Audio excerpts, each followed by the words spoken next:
save money, ditch your cable bill forever, and get free TV for the rest of your life with TigerStream. With TigerStream, there's no monthly bills, and you get free TV. You get all your TV shows, all your movies, all your sports, all your news channels, all your music, everything that cable has, you get on TigerStream, but you don't have to pay the monthly bill. You buy the TigerStream box, and that's it. You have free TV for the rest of your life. And basically it pays for itself because you're not having to use that money no more to pay for your bills, so it pays for itself through the money you save by not having a cable bill. So switch to TigerStream. You get all your movies, plus movies. You get TV shows, movies, sports channels, everything that a lot more that cable does not have. They sent me one in the mail, and they had TV shows from other countries, as well as sports and movies and so much more than what cable had to offer. And they even had movies that were still in theater. They had a lot of new releases as well. So watch all your popular TV shows, movies, sports on TigerStream, and if you miss a show, that's okay. They have instant replay. So with TigerStream, you save a lot of money, free TV for the rest of your life. There's a no question 30-day money-back guarantee, so you have 30 days to try it out. If you don't like it, you can send it back, but I know you will, so just give it a shot. They have other devices that do similar things, such as they have the Amazon Fire Stick and the Roku, but they don't offer nearly as much as the features, apps, and add-ons that TigerStream offers. Plus, TigerStream offers private streams to their customers, which eliminates buffering and high definition, which makes TigerStream better than Roku and better than Amazon Fire Stick. They don't have as many features as TigerStream does. So click the link in the description box, enter the promo code you see in the description box, get $50 off. This pays for itself because you no longer have a cable bill. There's no point in paying a cable bill when you can just get TigerStream and have free TV for the rest of your life. Support my sponsors. You support me, Fisher of Men.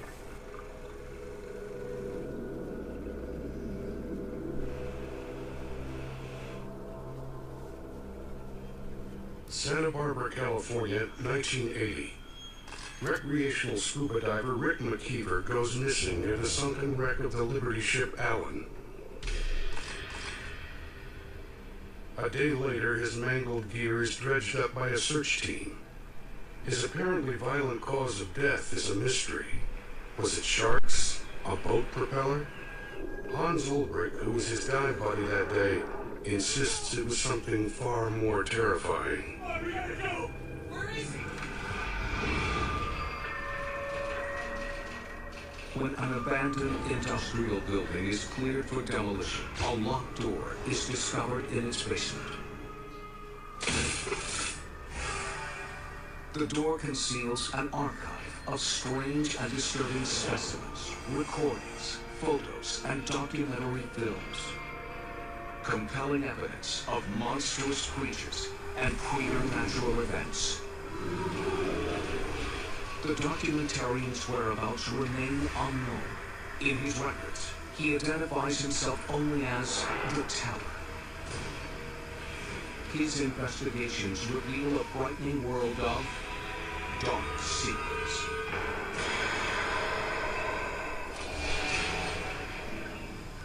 In 1998, I acquired a box of intriguing photographic negatives thought to be destroyed 18 years earlier. They tell a story involving lifelong friends Hans Ulbrich and Rick McKeever. They grew up together in southern New Jersey. Rick and I, we fell in love with diving, in high school. We just magically started doing it. It was just, it was amazing. They attend different colleges, but after graduation, they decide to put off careers and head for a West Coast adventure. We'd gotten back together and decided that we were basically going to live our dream, our first real love of our lives, which was diving. So I had mentioned to him, that I'd heard about Santa Barbara, California.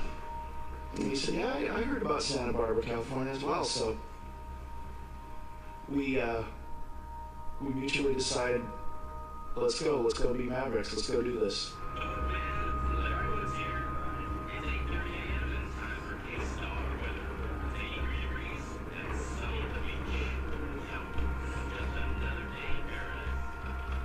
And we moved to Santa Barbara. We got a little place. This is just a tiny little, one-room shack with a couch, a little souvenir shop in the marina there. We were hoping that we could get jobs, on a commercial dive boat. But those jobs were just, they were all taken. They trade work as deckhands for dive time and live a party life in the California sunshine. This gentleman walks in. He's kind of loud, he's dressed nice, and he sits at the bar next to us, and we start talking with him. And before you know it, one thing led to another. He's buying us drinks, and he's talking about us coming and hanging out with him all night. So we were like, great. I tracked down Leonard Ryberg, the wealthy boat owner they met that night. We were down at the marina. My regular crew and I would come back in, been out on the water on my 38-foot fishing boat, pretty nice little boat, and Rick and Hans kind of joined up with us, started having some cocktails. They were talking about how they wanted to go scuba diving. So I told them, I said, we're going back out later tonight. If you guys want to come party with us tonight, then, I can put you in the water tomorrow morning. There's a couple of reefs down there, Rep, you can dive. As long as you bring us up some lobsters for lunch, it's all good. I'm figuring, hey, I got somebody to dive for lobsters for me. It is on March 27th of 1980 that Olbrich and McKeever dive on the Allen, a sunken wreck that had been there for years. All the locals knew about it. They had done it a half dozen times before, whenever they could con their way onto a boat for free. But this dive would be their last. It's really early in the morning. I'm pretty heavily hungover, so I nudge Rick, and I say, hey, it's time to do this. Let's go dive. Let's make this happen. They put out to sea around 9 a.m. A half hour later, they are 90 feet above the wreck of the Allen. It really was a beautiful day. It was a gorgeous day. The visibility is about probably 30 to 60 feet. Maybe at times even better than that.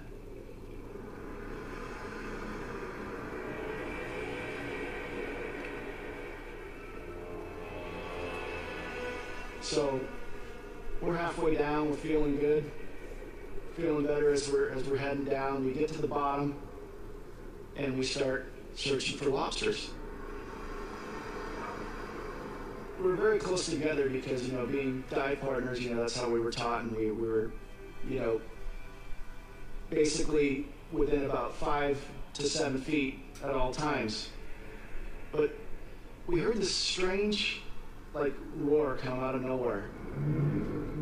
Hans and Rick know the ocean is filled with incredible mystery and danger, but what they are about to witness is beyond imagination. After a night of partying in Santa Barbara Harbor, Hans Olbrich and Rick McKeever dive to a wreck 90 feet below to find lobster for lunch.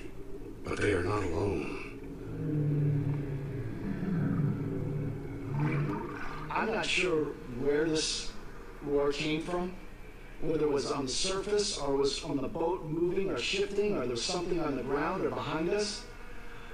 So I look at him, he's looking at me, and I'm thinking, don't panic, we generally don't get scared because we see a lot, but this was really loud and it was really strange.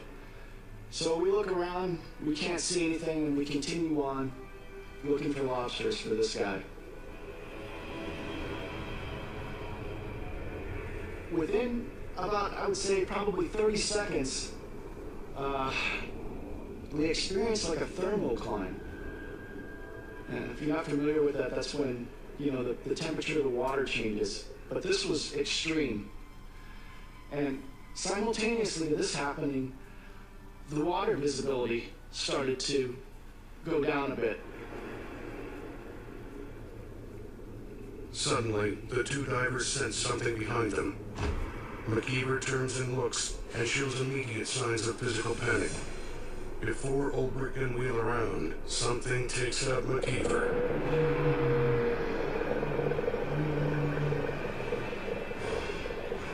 Something just came out of nowhere violently. It brushed me as it came by, and it attacked Rick. It literally ripped him away from his position. And when it happened, it was so violent that the turbulence was like a wave. It was like a wave hitting me. And all of a sudden there was like just red around me. And I couldn't see Rick. And I'm starting to really freak out at this point. I'm looking around, I don't see him, all I see is red. I'm looking frantically for my friend, and he's nowhere to be found. Before I knew it, my heart was beating so loud it was just in my eardrums, just pounding away. That mixed with the current and the red water, I was literally panicked out of my mind, and I had to gather myself together, and I said, I gotta get out of here now, or I'm not gonna get out of here.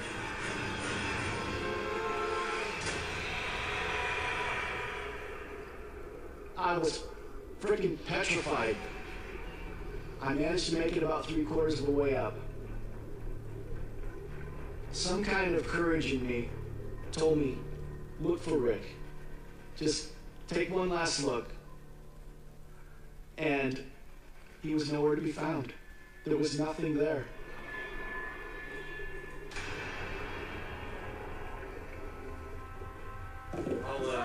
So I'm walking around the boat looking for bubbles, hoping they're coming back up, and that's when I see Hans.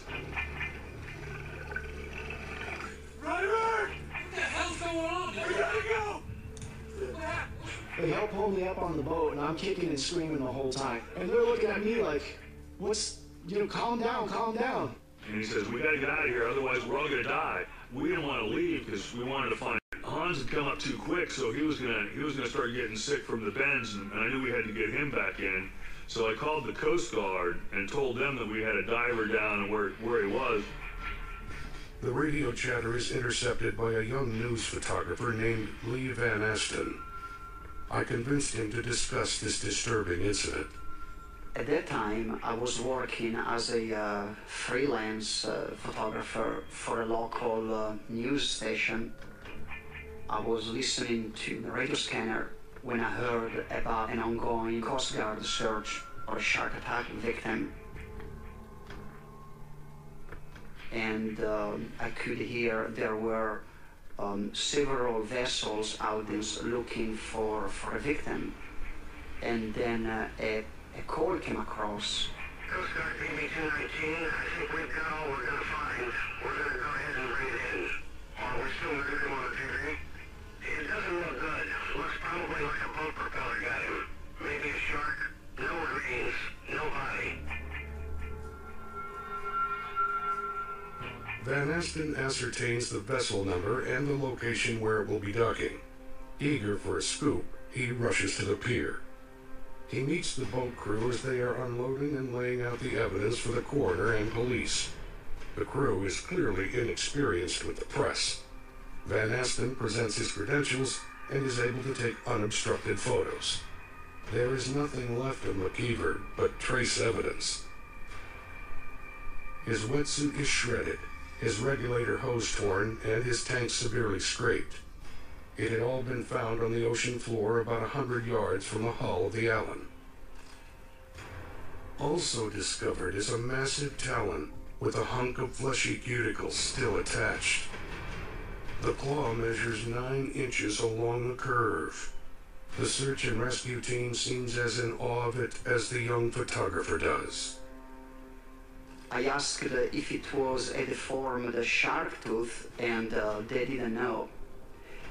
And even if it was still 9 inches long, and that would make this animal a total freak of nature. I believe Hans Ulbricht's account, and now I've seen Van Esten's photographs. What was this creature? A new, undiscovered species? Or an ancient one?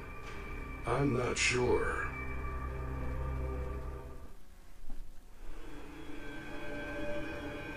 A diver has been killed, and TV news photographer Lee Van Esten has captured evidence of a strange cause for this incident.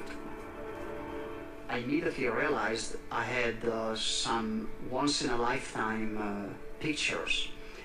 And when I noticed that the police were coming, I just headed back straight to my car and got out of there. I went back to the darkroom to get those films developed for the 11 p.m. news. Then at 7:30, some guy in a suit showed up at the news station looking to talk to the manager. But they left with the films, any pictures I was able to develop, as well as the negatives. Despite having gathered information on what appears to be a compelling story, the station doesn't run anything on it at 11. They do report on it the next day, but the incident is described as a boating mishap, with no emphasis on the massive violence McKeever suffered. The news station and the search team refuse to answer any further questions about it.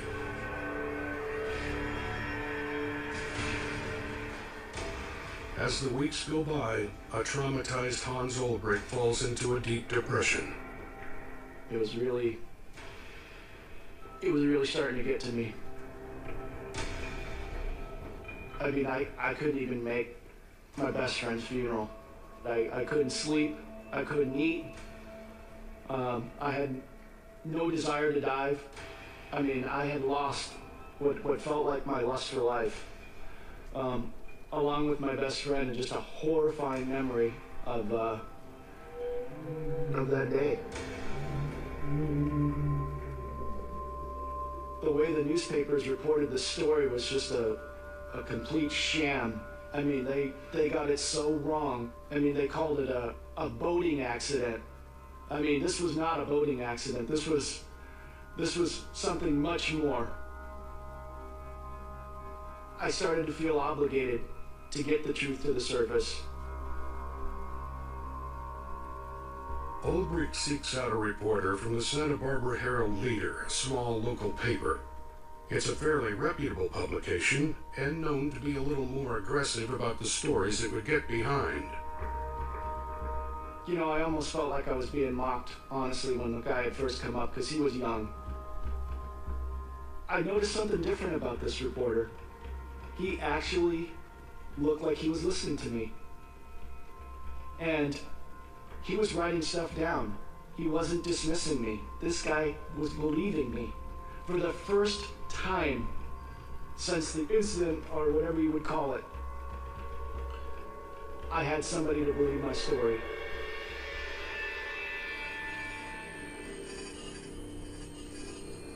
I get a phone call out of the blue one night. I pick up the phone. There's a strange voice on the other end of the line. I can't place this voice, but it doesn't sound good. This guy tells me,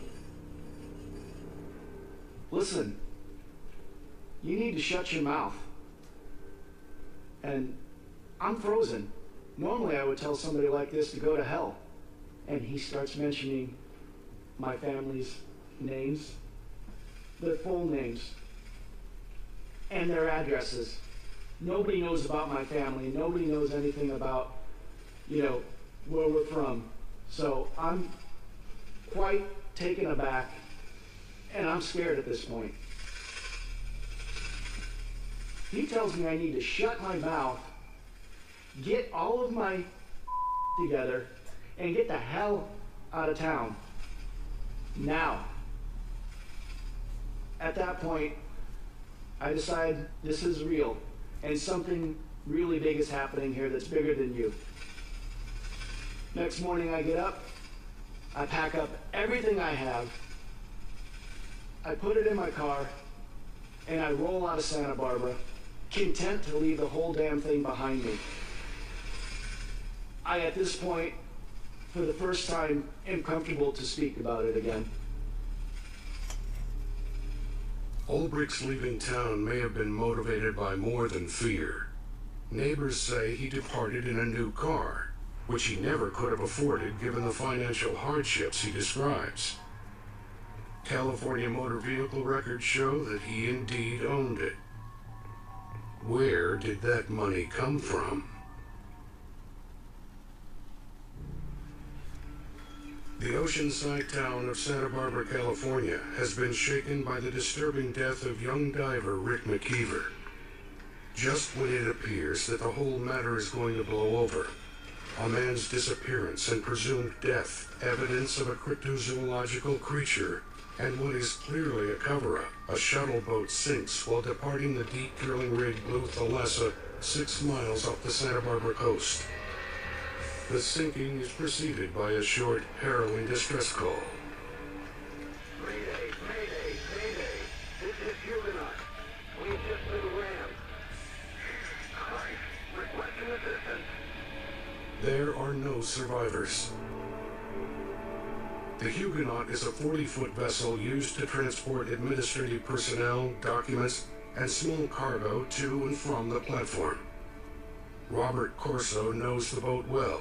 He works on Blue Thalassa loading and unloading transports during the period in question. Huguenot was some 3 miles out from the Blue Thalassa when he sent out a distress signal that they'd been rammed.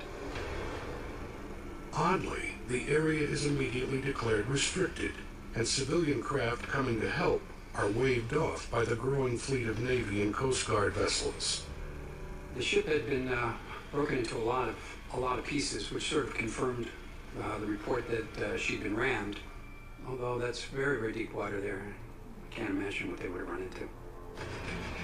The crew and everybody were lost. I think the next day, a human leg floated to the surface, but that was it. They never found anybody. It seems too much of a coincidence that this occurrence is in the vicinity of Blue Thalassa drilling station.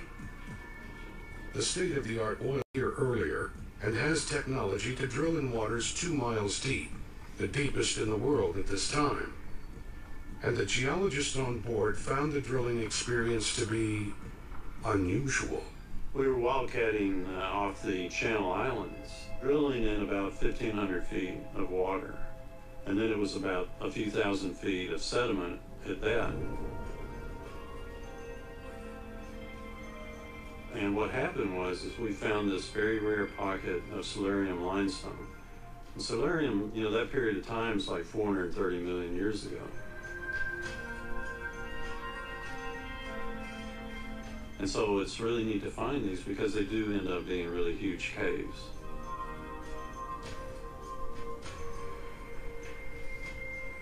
As we drill down through these layers, then with the Pacific coast and the plate set up being unstable anyway, it just, all these pressure vectors, if you will, created this collapse of the cavern.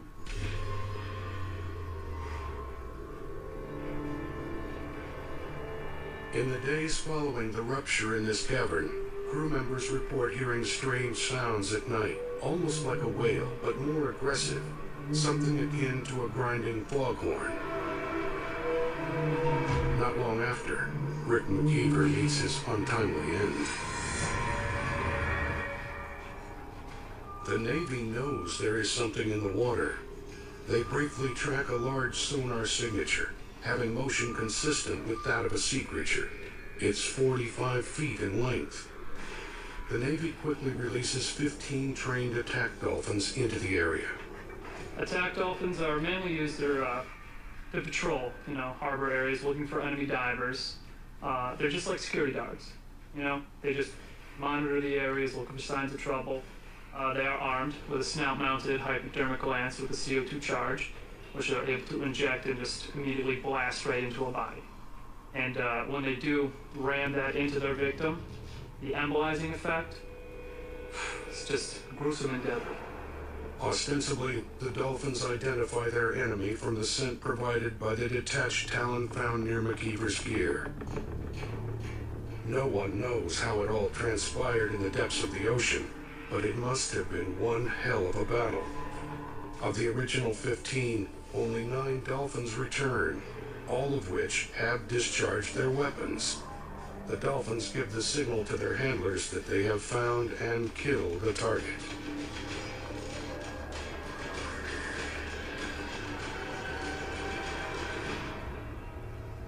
Analysis of the claw eventually yields a best guess as to its origin.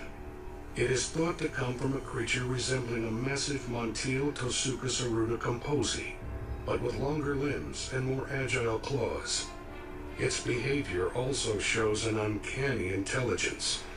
But for now, the waters would be quiet. Until, in late August of the same year, this 8mm film appears. It was shot in late spring by a Mexican fishing boat operating in the Gulf. The decayed mass in its nets appears to be the head and upper torso of a huge creature. Its single remaining forelimb dangles, showing massive claws similar to the one recovered in the McKeever incident. Contained in the fleshy mass are 2 leathery eggs the size of human heads. Go to Blanding, Utah, you'll see carvings of dinosaurs on the cliff there. Apparently they knew about dinosaurs in Utah. The Indians knew about them. They killed them, apparently. This is a cave painting in Australia showing a guy running away from what appears to be a dinosaur.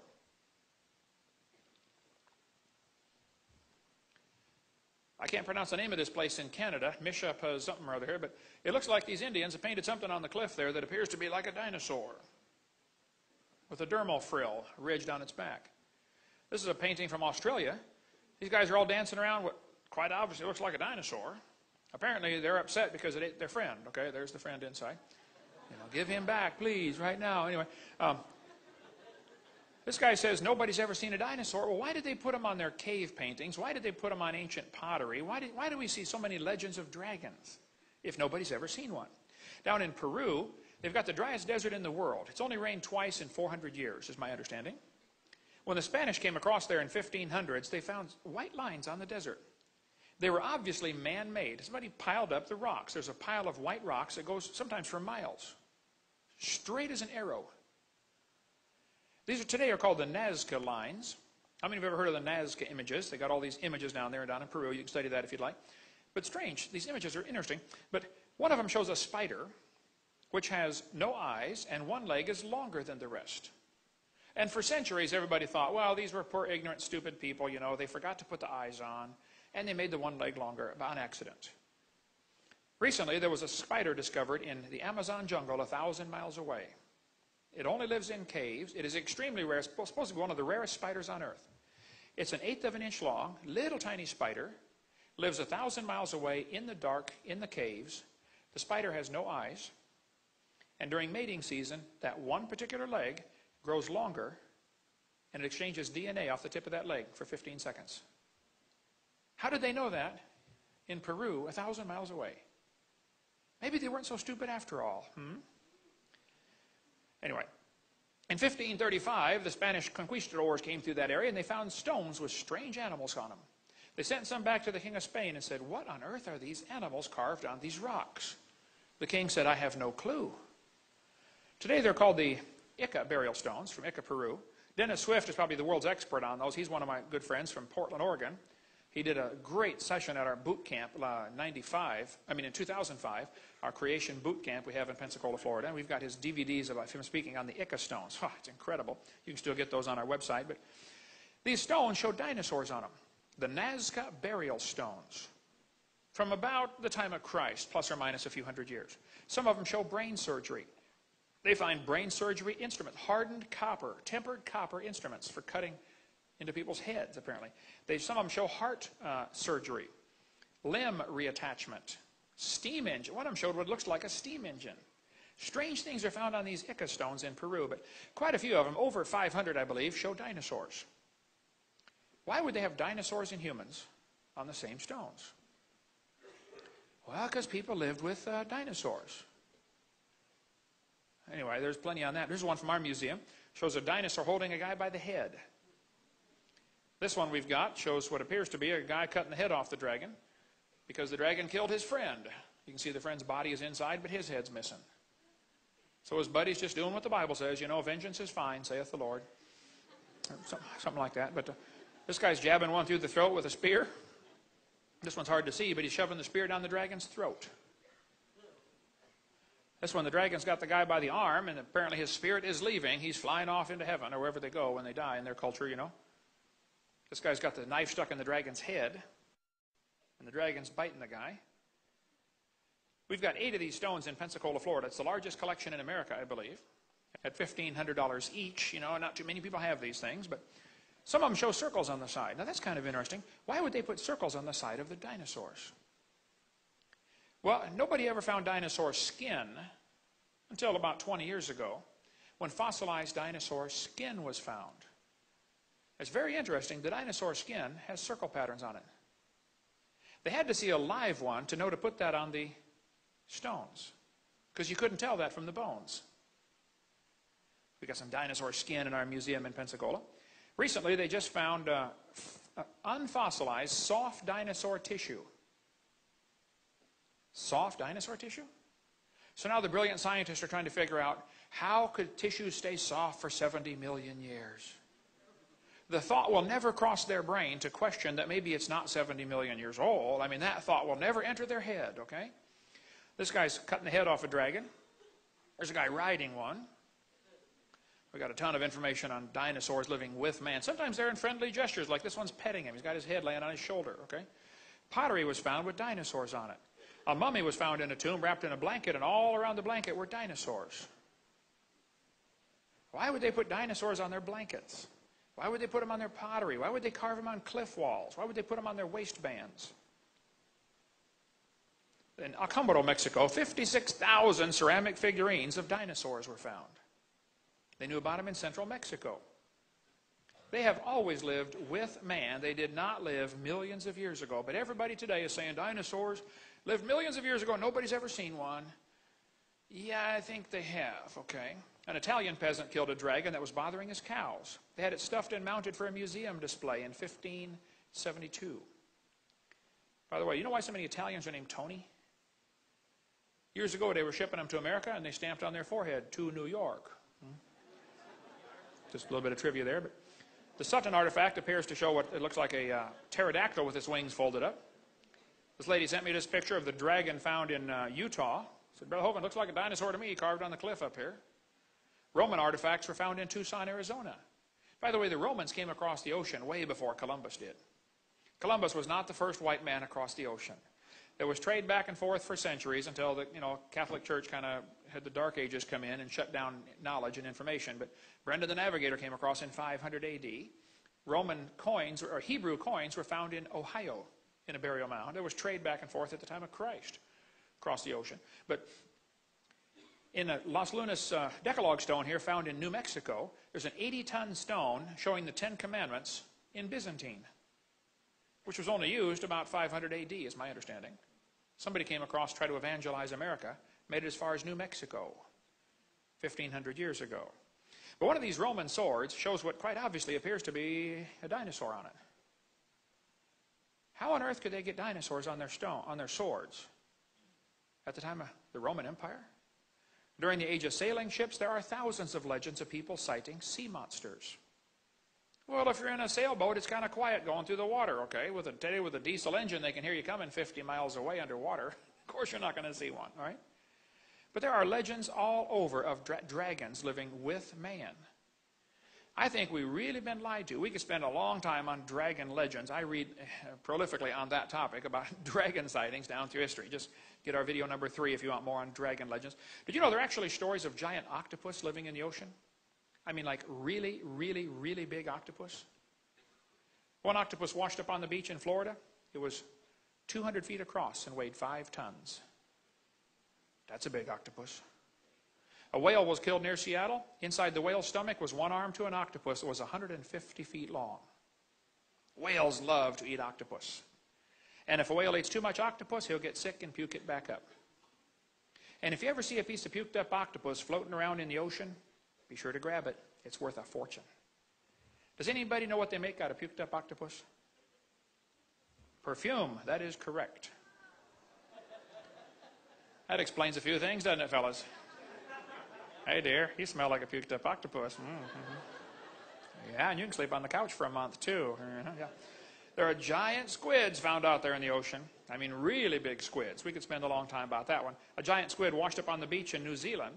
They said it was a baby. Full grown, it would have been 150 feet long. People say, no, wait, Hovind, if there are dinosaurs mentioned all through history, are dinosaurs mentioned in the Bible? Oh, yeah. Dinosaurs in the Bible? Yeah, we're going to cover that in the next session. Dinosaurs not only mentioned in the Bible, some dinosaurs might still be alive. We'll cover that. On April the 25th at about 10:30, we noticed something big caught in the nets. It was a red, fleshy object which smelled very strongly. We didn't know what it was, so I went for my camera and flash gun. Sadly, the body itself was afterwards thrown back. But early in 1980, one of the world's leading fisheries experts, Professor Fujio Yasuda, arrived for a conference in London with all the remaining evidence. This is all the evidence about the unknown creature dredged from the sea by the Zuru off New Zealand on the 25th of April 1977. These photographs were taken by Mr. Yano of Taiyo Fisheries. The real half of the body was rotten and dropped off. As you can see in this photograph, the surface of the body is covered with a fat-like substance. This is the drawing made by Mr. Yano after measuring the creature.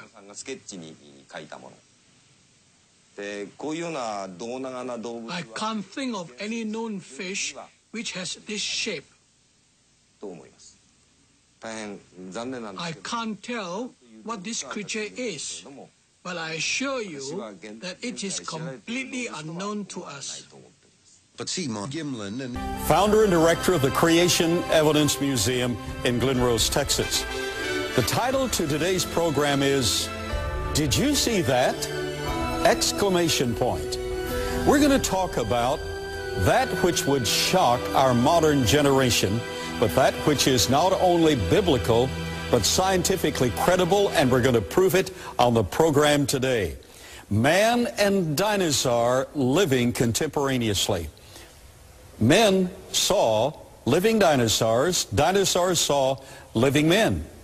We have an incredible array of information today, and I have a very special guest. When I have Dr. Dennis Swift on the program, the ratings go sky high. I don't know how people know he's going to be on or is on, but worldwide, people like what he has to say. This gentleman is intrepid. He's fearless. He goes into jungles that are forbidden. He goes to lofty mountain peaks, deserts where the snakes and the vipers can destroy your life in a matter of minutes. Spiders can destroy your life in a matter of minutes. Yet he goes because he's driven by the truth. He is, in my opinion, the leading cryptozoologist alive today. And as a cryptozoologist, he's written an amazing book, Secrets of the Inca Stones. And much of what we're going to talk about today is pictured here. But we're going to solve some amazing problems, and he's the man who leads the field in doing it. I want you to meet my dear friend, Dr. Dennis Swift. Dennis, it's a pleasure to have you on the telecast. Thank you, Carl. You're just a treat and a joy and a good friend that I've known for a number of years. Well, and it's wonderful to be a guest on your program. Well, we need to stand together, you know. That's right. What you're going to say on the program today is not believed by standard academics. And many theologians have fallen prey to the wiles of the theory of evolution that man and dinosaur were separated by 65 million years. But you have information that recent civilizations, not only the biblical record of the book of Job with Behemoth in chapter 40, but recent civilizations outside the Bible with no influence of the Bible whatsoever, have recorded living dinosaurs. Is that correct? That's correct. I've been involved with a group of scientists, a team of over 100 scientists in 71 different countries, and there's been documented over 4 million plus petroglyphs. Petroglyphs are rock art carvings. Yes. And pictographs are rock art paintings. And among these petroglyphs and pictographs by various civilizations in America, the American Southwest, the Anasazi, the Harnada Indians, South American Indians, Mongolian people, in every place we've been, we find evidence that they saw living dinosaurs because they depicted them in their art. Yes. So 4 million plus of these petroglyphs. Yes, and among those are examples of dinosaurs unmistakable. Would you take us through this information? Yes, I'd love to do ready. it. This audience is ready. First, I'll take you to the American Southwest. There was a group of Indians called the Harnada Mogollon Indians who inhabited the American Southwest from 1000 to 1400 AD. And this petroglyph site in the New Mexico area of 24,000 plus petroglyphs just in one area, 1.5 miles by about a half a mile wide. And among the animals, deer, sheep, that which we could identify. Fish, they depicted in the basalt a Parasaurolophus dinosaur. And this dinosaur, you can see it here on the boulder. I love that. He's one of my favorite. I call him the imperial dinosaur with the crest, the imperial crest. He has the flamboyant head crest similar to a snorkel. It has the eyes depicted correctly, what we know of modern paleontology. And this is somewhere between 1000 and 1400 AD, this Parasaurolophus dinosaur. And it had stripes on it, down the tail. And there is the evidence. You know, evolutionists say if dinosaurs and man lived together, evolution would be DOA, dead on arrival. That evolution would melt down faster than the Wicked Witch of the West in The Wizard of Oz. Literally? That it would be kaput. It would be finished. Leading evolutionary scholars have admitted that. Yes, leading ones like Louis Jacobs, Ernst Mayr at Harvard. They've all said if there's any evidence that dinosaurs and man were contemporaries or co-occurred together, evolution is false. And they attack this particular petroglyph because they said, oh, Dennis Swift and other creationists are well-meaning, but they're ignorant because no dinosaur had stripes like a zebra. You should leave the research to us dinosaur experts. And then recently, just on 2 weeks ago, a book was published, the discovery of a hadrosaur dinosaur in the Badlands of Montana. It is the most well-preserved dinosaur ever found. Over 90%+ of the skin, fossilized skin, the internal stomach contents that had to form very fast, not millions of years, but very quickly. They cannot explain it. And what they discovered as they looked at this in the skin fragments, and they took this 29-foot specimen in 2 different blocks to the largest CScan machine in the world in Los Angeles, owned by Boeing. They put it inside the CScan machine, and when they came out, they discovered that there was crossing, starting with the tail, are stripes, like a zebra. Like a zebra. Dennis, let's add all the way down the body, they think now, that this had zebra stripes. So that verifies the drawing of these particular Indians in the New Mexican Southwest. But let's add a dimension to this.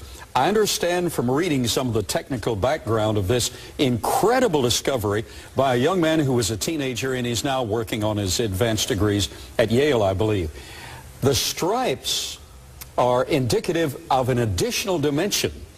The article goes on to say that current living reptiles that have stripes in this horizontal pattern are also able to change color to some degree. That being the case... It may be like a chameleon. It could blend in with its environment. What a marvelous specimen and a marvelous discovery. And what they could not understand about this is it doesn't fit with evolutionary theory because it's wrong.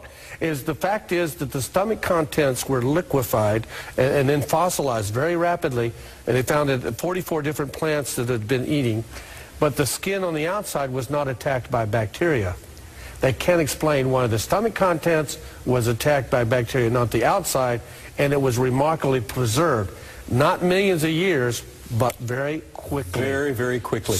And this demonstrates that the dinosaur was not a brute beast of the past as he is normally portrayed in the evolutionary scenario, but instead a very complicated reptile matching all the rest of creation. And in approximately 200,000 plus petroglyphs, there's another one of these that they also did deep in a canyon that I know of. So they did see living dinosaurs. Now this is the same culture group, the Hornata, and there's a Comosaurus dinosaur on basaltic rock from about 1000 to 1400 AD.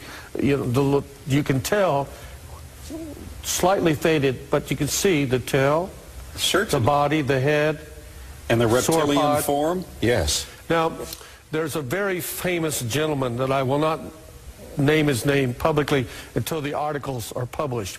He's a scientist in America. He read my book, The Secret of the Ecostones and the Nazca Lines, but he himself, in petroglyph research with his laboratory, they came upon a site where they themselves saw a dinosaur petroglyph next to what he was documenting. And in his mind, he said, dinosaurs, somebody get a pickaxe and chop this thing out. It's going to discredit my research. And then he said, wait a minute. Same patina, same everything. It was an intellectual cataclysm because he said, wow, dinosaurs and man must have lived together. And it turned his intellectual world upside down. And more are experiencing that than will admit it. These Indians fished there 1,000 years ago. There used to be many rivers coming together, and there was a volcanic explosion, and the rivers aren't there anymore in the desert. And they, as they were fishing, they go up on this hillside and carve these out of the rocks. One of the species that they carved of fish is a rare fish that was supposed to be extinct 210 to 420 million years ago, that defies evolutionary theory because they had to see it to draw it. Yes. It's a strange looking fish. Similar to what happened in 1937, all evolutionists and people said that the coelacanth was proof positive of evolution. And then in 1938, they found the living one off of Madagascar. Yes, and many more have been discovered since then. I have documented. This is a Mochi gold death burial mask. I've seen the original of that mask. Yes, we were together over to the museum that I took you there to in Peru, and the Mochi people who had inhabited the northern coast of Peru in a desert area from 60 AD to about 800 AD, they put two dinosaurs on this death burial mask. Let's let the audience see. Here is the large head of the dinosaur with his barren teeth. There's the body. There are the frills over the spine and the long tail. Same on the other side, a mirror image. And the Mochi people, among others, I have seen 11 Mochi vases out of about 50,000 that have the dinosaur on it, the same species of dinosaur, with dermal spines running down the back. Dermal spines were unknown until 1992, when Stephen Zirkus, in his article in Geology, documented that they have dermal spines like an iguana, frills that run along the back. All the other paleontology books were wrong. And now, in the last few years, they're putting them with the dermal frills. These people had to, again, see living, breathing dinosaurs to drill them accurately. Absolutely, no question about it. And here I show a mummy from the Atacama Desert region. And now there is the driest place on the planet. See how well preserved those fabrics are? Yes. And they, on these fabrics, on the mummy, here's what they found. I want to point to something that is simply astonishing. It's a pedestal smashing blow to evolution. Here is a child's Nazcan poncho. It's beautiful. It's 400 to 700 AD. You know, once they sealed the tombs, the ancient people in that dry climate, it preserved it. Certainly, I've been there. This was found on a mummy, and there are the dinosaurs along the fringe. No question about it. The same dinosaurs depicted similar to on the mask, yes, similar to the vases. There is proof positive. These dinosaurs are missionary lizards. Everybody's curious about dinosaurs, and even this child's poncho, he has a dinosaurs on the bottom. So they were relatively common. Yes, in that 1,300 years ago. Now, everything else on this table is real, but this is a replica of one of the mochi vases. And we see again the stripes. Yes. Very which I was heavily criticized for, but we now see the dermal spines and the frill on the back of the head. Yes. And this one looked like it had some kind of spikes on the end of the tail. In the same Atacama Desert region, there was a people called the Paracas people, and they were from 300 to 500 BC. This was found in an official archaeological excavation wrapped around a mummy. This is 300 to 500 BC, and what you see are Allosaur or T-Rex type dinosaurs. Incredible. But there's no question about it. No question. No pre-Columbian authority, no skeptic, no evolutionist, no critic can deny that this is a real piece of cloth from a mummy with dinosaurs on it. So I have to say again, did you see that? Wow, I just did. I'm so excited I'll say it backwards. Wow, I'll say it backwards. Wow. Here is a stone from a Paracas tomb engraved with the same dinosaur. Correct. 300 to 500 BC. We moved to the Nazcan people group who were from about 300 BC to 800 or 900 AD. Here's a Nazcan ceremonial vase with a dinosaur. Yes. The dinosaur has the dermal frills, 4 toes on side. This is 400 to 700 AD. The head and everything is similar to the Inca stones and other things that have been found there. And you know, the chronicler to the Incas, Juan de Santa Cruz Yamque Paracute, in 1571, he documented these stones, engraved stones, with what he called dragons on them, which we know are dinosaurs today. I want to show you now another civilization from the same region. This is Tiwanaku.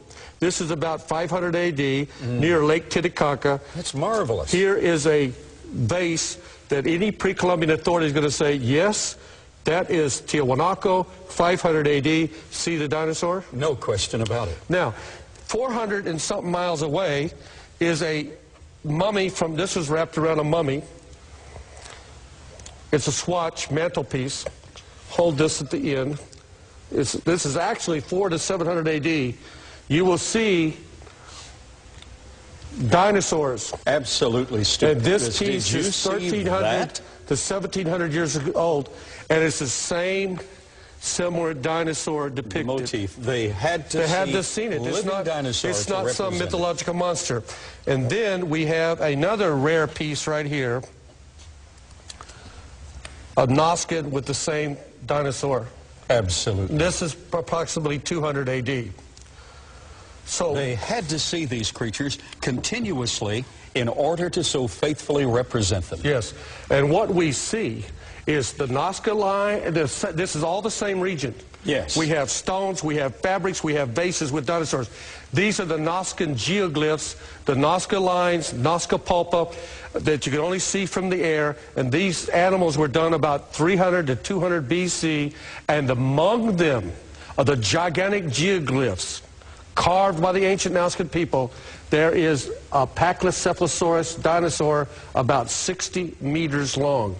You can see the dinosaur Pachycephalosaurus. And I personally saw that geoglyph as we flew over the area. You led the pilot. And we have 200 miles away, and there will be another Nazcan glyph here, but this 200 miles away is a place called Toro Morto. And the Wari Indians, about 1000 AD, same geographical region, they did petroglyphs, rock art carvings with dinosaurs. Similar to Brachiosaurus dinosaur, Triceratops dinosaurs. They did it on the rock 1,000 years ago. And what is intriguing to me is On these dinosaurs, you see the rosette patterns. The rosette patterns, the same on the petroglyphs that we see on the Ica stones and other engraved stones. Overflying the Nazca lines again is this famous discovery recently that we flew over of a Triceratops species of dinosaur. Now, this geoglyph, we're flying about 2,000 feet, and we have to keep circling. But you will see here distinctively the head crest. This is a stone that was found nearby from the same period of time with the Triceratops species of dinosaur in it. The horns, everything. And this one's about 50 meters long, half the length of a football field. I was amazed when I saw it. And we flew over that. It was simply amazing, astonishing, incredible. And then we see the species again, larger blow up. Now, we go to Israel. And there in Israel, on the Golan Heights, this synagogue is Jewish. It was inhabited from 400 to 749 AD, where there was a major earthquake. They started excavating in 2003. El Kanatar, it means mother of arches. Yes. And as they were excavating, and let me emphasize, this was an official archaeological excavation by well-known archaeologists. And as they were digging down in the rubble, they found the synagogue, prayer room, something like that. They found pillars. At the base of one of these pillars, this pillar here, at the base, they found a dinosaur chasing a horse. Is incredible. And not only chasing a horse, one is approaching. And the other one bites the horse on the neck. Yes. This is no later than 749 AD. Somewhere between 400 and 700 AD, they carved this on the pillar. And you see the crest of the top of the dinosaur. Similar to a T-Rex, but this crest, only one species of dinosaur had this crest. And that's Cryolophosaurus. Yes. And Cryolophosaurus was found in the Antarctica. Has what they call an Elvosaurus too, like a pompadour crest on the top of the head. And it means frozen crested lizard. We see the crest on it. Isn't that marvelous? This is a stunning rebuttal to evolution. Absolutely. That means evolution is bankrupt. That means it never occurred. This is bringing to light in a Jewish synagogue not only the tombs of Peru, not only other places that we've witnessed the vases and everything else, but we see the three toes and the hind claw, and we see also, Carl, if we look closely, you can see his arms. Yes, his forearms. Forearms are right here. Smaller forearms. And he's reaching over the horse and biting into the horse. I want to make this point as well.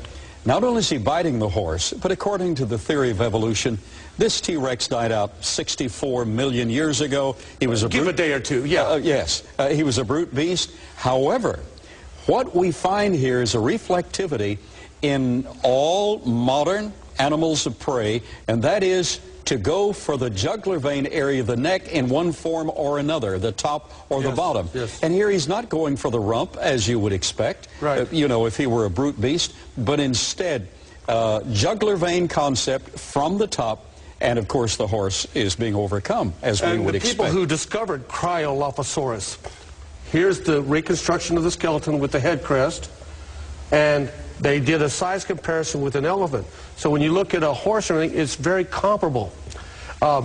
This can only be a dinosaur. And there again is an artist's rendering of it from the Antarctica. It had to be seen in living profile. Then, in the last moments, describe, if you will, what is found here at Zipori in this beautiful is in Israel, it's Zipori. It's inside of a Roman mansion. It is a mosaic floor with a Triceratops species of dinosaur. Give us a name, Carl, of this dinosaur. It's a Ceratosaurus dinosaur in the family with Triceratops. The cerids are those that had horns. Yes. And I have, this all tests to us that evolution is bankrupt. That's correct. I have one presentation I'd like to make to Creation Evidence Museum. And well, I'm interested in that. You have arrived from many parts of the world, and with dealing with private individuals here in the United States, have amassed incredible artifacts. Yes. Tell me what you have in these closing moments. Well, The Incas, who people are familiar with Machu Picchu, the splinterous city, the last city up in the Andes, and the Inca Empire and the fall of the Inca Empire, Pizarro coming down and conquering them. But the Incas were a very advanced civilization from about 1000 to 1550 AD. And they had a system, not of written language, but they kept their entire history of their civilization on quipus. Do you know how, is this original? These two are original quipus. There's only a few of these in the entire world. Yes. We know from the chronicler to the Incas that these people, the Incas, their whole history of the civilization, the different colors was their religion, maybe binary code. We do not know how to decipher everything, but we do know that they also, with the knots, they knew in a whole province area. You know, their empire stretched for about 2,600 miles from Ecuador to the bottom of Argentina. And among these knots, these counts, they know when they came to a place in that village or the Providence area, how many sheep, how much grain they had, how many llamas they had, how many goods of different types they had in that place. And this was all inscribed on this, and the different colors and everything. This is one of the quipus that went round, and they also, the Chotskis, the Inca runners, who could deliver fresh fish 170 miles away from the coast all the way to the top of Cusco by runners, and they would run 5-10 miles at a time. And they carried these to messages from people on these knotted string instruments. And this stretches around. Oh, this is a price. This is totally priceless. Both of these, and they date. They're at least 1,000 years old. Oh, that's wonderful. Oh, Dennis, these chronicle, and these will go to your museum. Oh, that Creation is Evidence Museum. Thank you so very much. Sure. I'll have to say, did you see that? Wow, that's wonderful.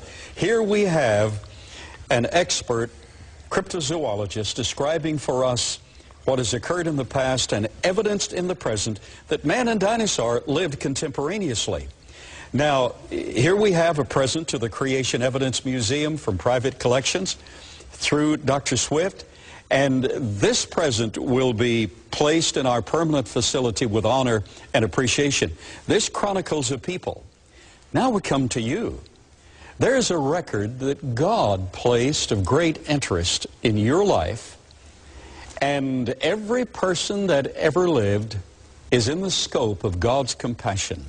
There's a book that chronicles the past history of man, all the pertinent details to tell us about us.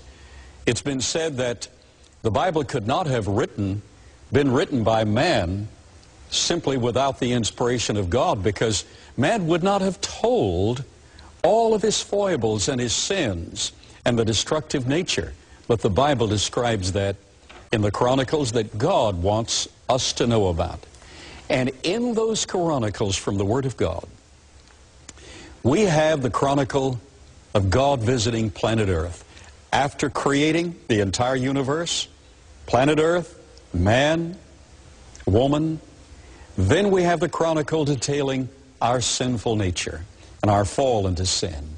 And then the love of God expressed in that God Himself, in the person of Jesus Christ, came to live among us, went to Calvary, died for our sins, was buried, rose again, and lives right now knocking at your heart's door.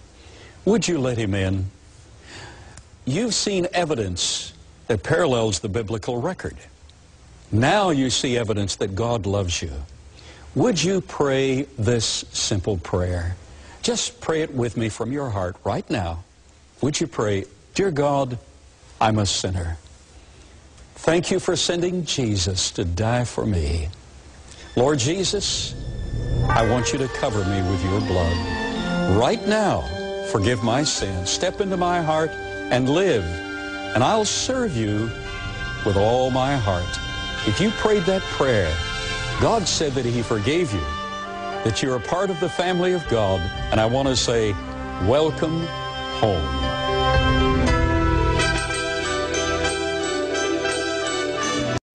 Once in a while I get people that really, or that claim they don't believe in evolution.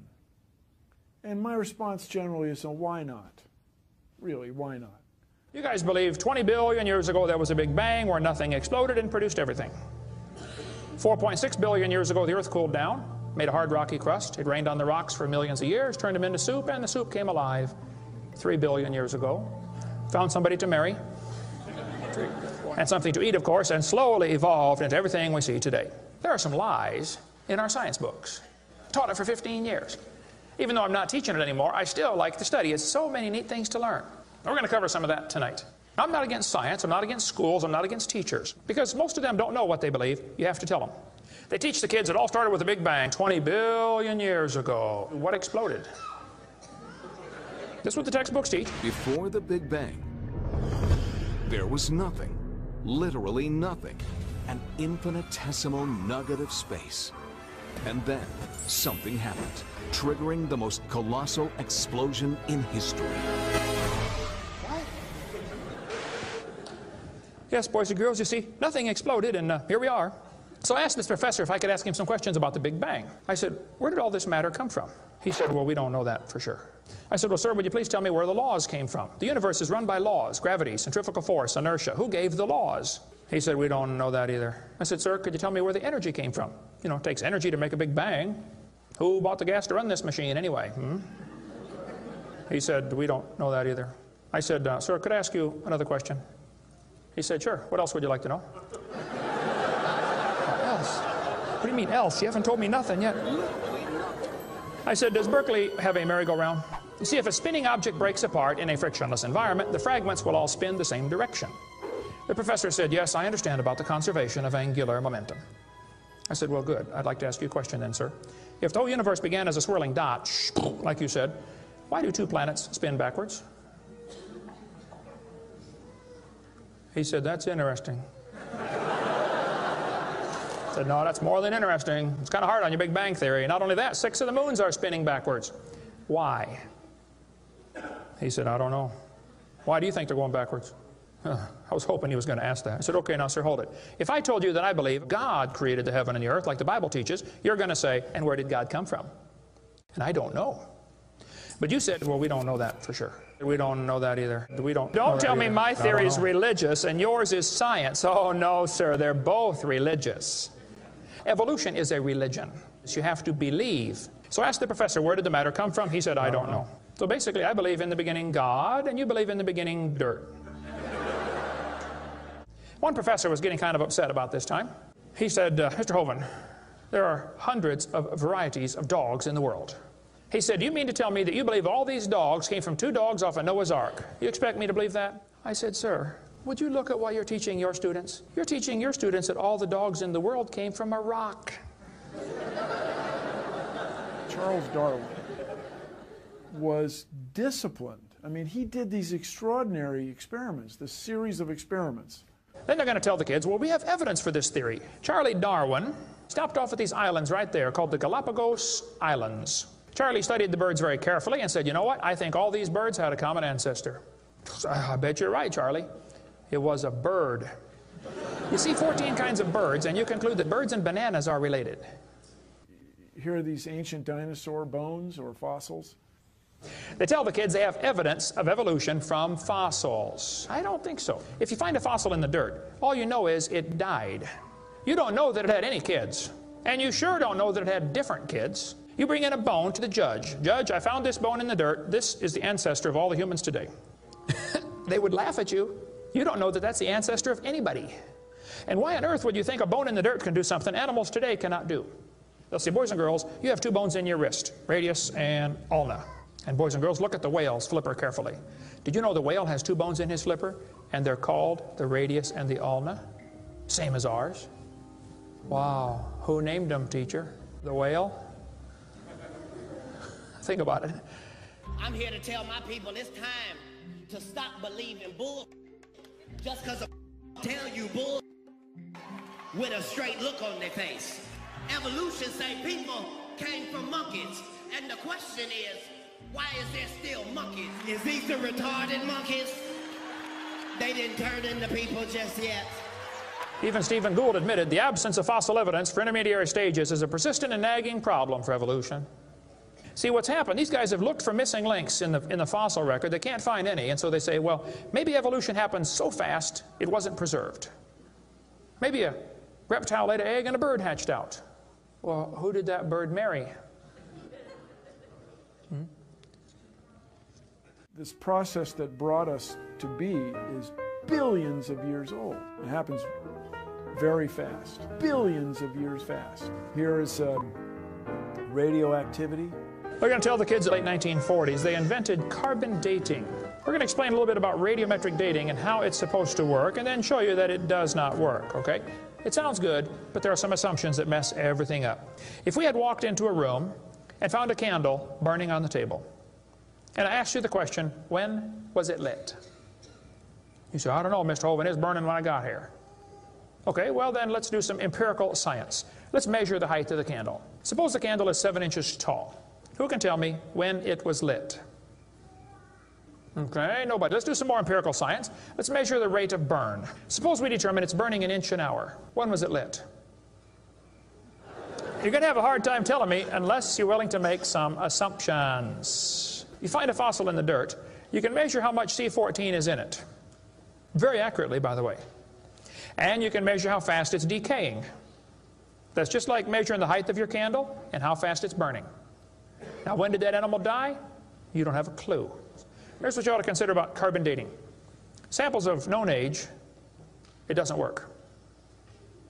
If it's a sample of unknown age, it is assumed to work.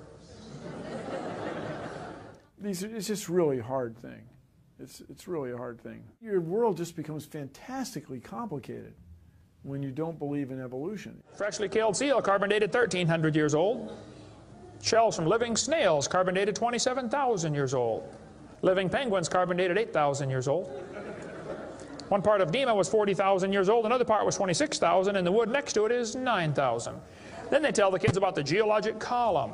They say each of the layers is a different age, you know, Cenozoic, Mesozoic, Paleozoic, Archeozoic, all them zoic boys.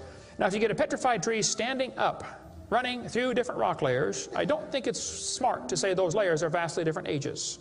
Those trees did not get slowly covered by the sediments over millions of years. They would rot and fall down. Crazy. It just. They'll say, boys and girls, you have an appendix that you don't need anymore. That's a vestigial structure. That's proof of evolution. Well, excuse me, you do need your appendix. The appendix is part of your immune system. If your appendix is taken out, you can still live, okay? But it increases your susceptibility to quite a few diseases. You could live without both your legs and both your arms and both your eyes also. That doesn't prove you don't need them. There are no vestigial organs. And even if there were, that would be the opposite of evolution. That's losing, not gaining. I was taught when I went to school, man used to have a tail, but he lost it because he didn't need it. I thought, didn't need it? Have you ever thought how handy a tail would be? Have you ever come to the door with 2 sacks of groceries? Wouldn't that be nice, man, be able to grab that door and walk right around and get in it? Lost it because we didn't need it. Man, you could drive the car and tune the radio knob and hold the Coke at the same time. What we're finding is that natural selection seems to be an incredibly important factor in generating new species. Natural selection, the key evolutionary mechanism Darwin identified. The bad designs get eaten by the good ones, and so all you have is good ones. Natural selection doesn't cause any evolution.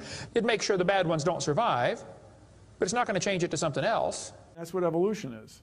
If you worked in a factory that produced cars, and your job was to check for defects, and you caught every single mistake, and you rejected it, how long would it take that process to change the car to an airplane? You say it'll never change it. That's my point. The students are taught we have evidence from development. Darwin considered this by far the strongest single class of evidence. This textbook says, the human embryo growing in the mother has gills like a fish. Those little folds of skin are not gills. Those little wrinkles under your chin when you're growing up later develop into bones in the ear and glands in the throat.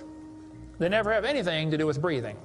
I've seen folks that have 5 or 6 chins and they can't breathe through any of them but the top one. Those are not gill slits.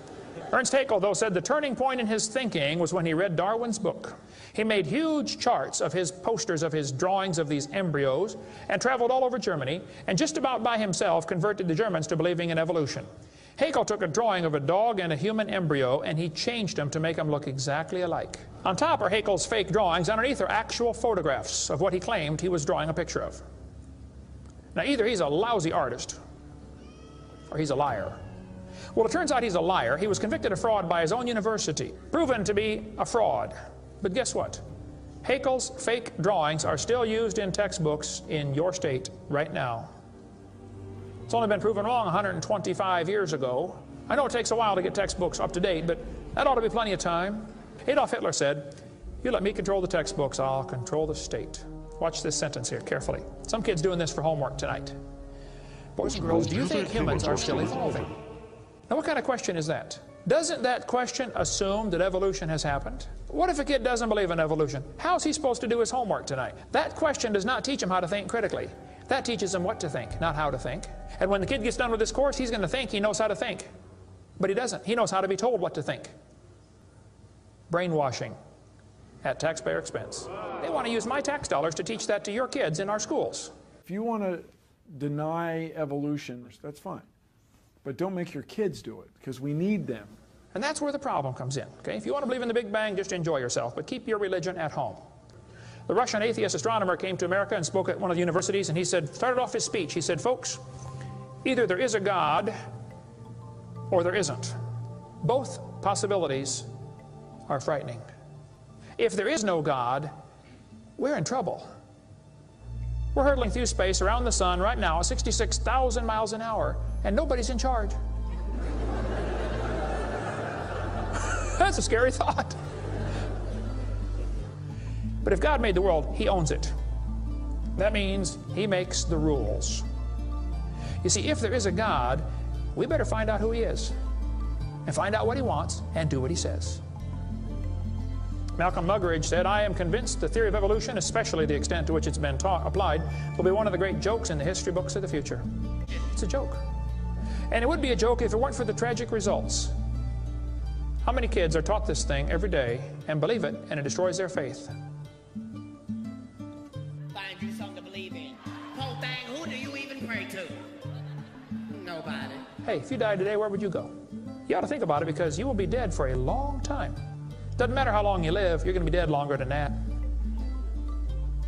You know George Washington died 200 years ago, and he's still dead. How much longer does he have to go? You're going to be dead for a long time. All you get in this life is a little bitty dash between two dates. Just a little, and it's gone. What are you going to do with your dash? Where would you go if you died? Now, if you're not sure you're going to heaven, you ought to give your heart to the Lord and get saved. Say, "Lord, you may have it," the whole thing. If you are saved, you ought to find something to do for the Lord. And you ought to quit worrying about getting a fancier car and a fancier house and start worrying about who's going to heaven or hell. Maybe God gave you that good job so you can give some money to missionaries, not so you can build a bigger, fancier house. God loves you. God has a plan for your life. And if you don't want it, well, that's your business. But the devil is laughing at you for believing in that. But God loves you, and He wants you to come to heaven. And if you'd like to find out how to go to heaven, come see me. I'll be glad to show you. The Big Bang. Before the Big Bang, there was nothing. Literally nothing. Nothing created everything. The Big Bang is an amazingly difficult thing to wrap your brain around, which isn't surprising. 13.7 billion years ago, we think it was tiny. Nothing, literally nothing, was tiny. And then something happened. Nothing created all the matter we see in the universe today.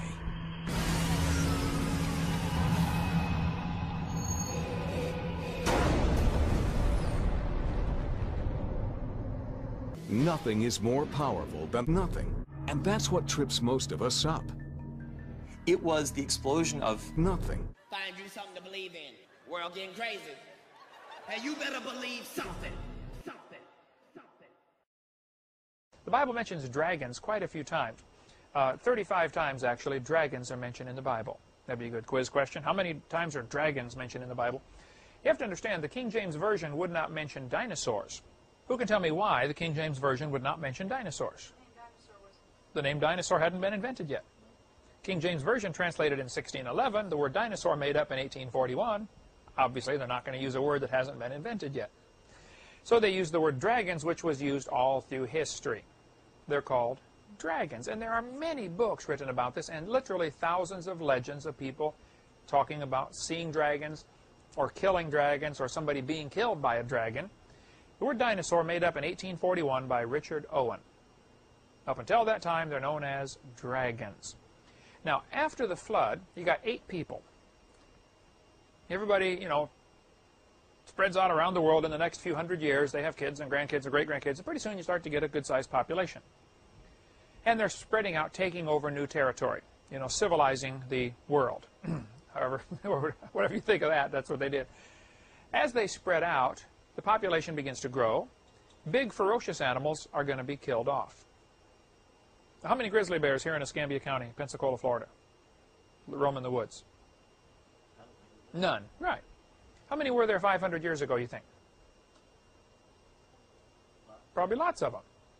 Well, what happened? When the more people move into an area, the more the big, ferocious animals just aren't welcome. They're going to be driven off, or they're going to be killed off. If it came on the evening news tonight that there were 5 grizzly bears roaming around Pensacola, Florida, what would happen by 6 in the morning? Every redneck in the country would be out there with his rifle trying to shoot one, right? And whoever could shoot the biggest one would have his picture in the paper the next morning, holding it up by the tail. You know, I shot the grizzly bear and saved the village. Right? Now, nothing has changed. Okay? People are still the same. They were looking to kill these dragons for all these reasons, because they were a menace, to be a hero. If you go deer hunting at all? I ask the deer hunters, you know, those poor guys go out and try to shoot Bambi's daddy all the time. I say, if you're up in your tree stand and 5 bucks come running through the woods, you only have time to get off 1 shot. Which one are you going to shoot at? The largest one, the biggest one. Okay. Well, if you have this same mentality back 4,000 years ago and there's dragons out there to hunt, which one are you going to go for? The biggest one. Actually, they find now with satellite images, it's pretty interesting. I need to get a slide of this. There are, you know what a keyhole looks like? The old-fashioned keyhole, it's round on top and then 2 V's coming down like this. The old-fashioned skeleton key would go in a keyhole. Round circle with a triangle at the bottom. From satellites, they've noticed all over Europe and America, it appears to be thousands of years old, where somebody had built a giant keyhole shape, like a funnel that you could chase a bunch of animals. They'd hit this funnel and they'd end up in this circle, a corral. You chase them into this keyhole, bottom part of the keyhole, and they end up going in the circle. Only these things are 2 miles long. These keyholes, you can't even see them tear up in a satellite. You know, and you see they're picking these things out. A lot of research has been done on this topic by William Corliss at the Sourcebook Project, it's called. Fascinating stuff he has. Shows some of the pictures and drawings of these things. The theory is that people were using these to chase, you know, when they want to civilize an area, to take over a new area for, you know, build your city, they go in there and they chase all the dragons or whatever into this area using torches or, you know, something that makes noise or flames or something. And they end up trapped in here, and then you slaughter them because you surround them. You pen them in. Now they're easier to hunt, like shooting fish in a barrel. So, I think after the flood, people are killing these dragons. And there are literally thousands of legends of people killing dragons. If you want to read some amazing stories, I'd recommend you read, like, for instance, the Gilgamesh epic, about Gilgamesh who slew a dragon. We have a book that we offer here called The Great Dinosaur Mystery by Paul Taylor. Let's see, we're in our office now. The book is here someplace. But a great book talking about dragons all through history. There's a Chinese legend. You were in China for a while, Jan? Chinese legend says a famous man named Yu, after the Great Flood, Yu surveyed the land of China and divided it into sections. He built channels to drain the water off into the sea and make the land livable again. Many snakes and dragons were driven from the marshlands. You're reading this Chinese story, and it's, you know, we got to build the channels to get rid of the water. You know, it's all swampy. We got to, you know, drain the land so we can build our cities. And by the way, we had to drive out the dragons. And, you know, just like it's normal. Everybody has to do that, you know. Nobody thought anything about it. This is from Wycliffe Bible Encyclopedia.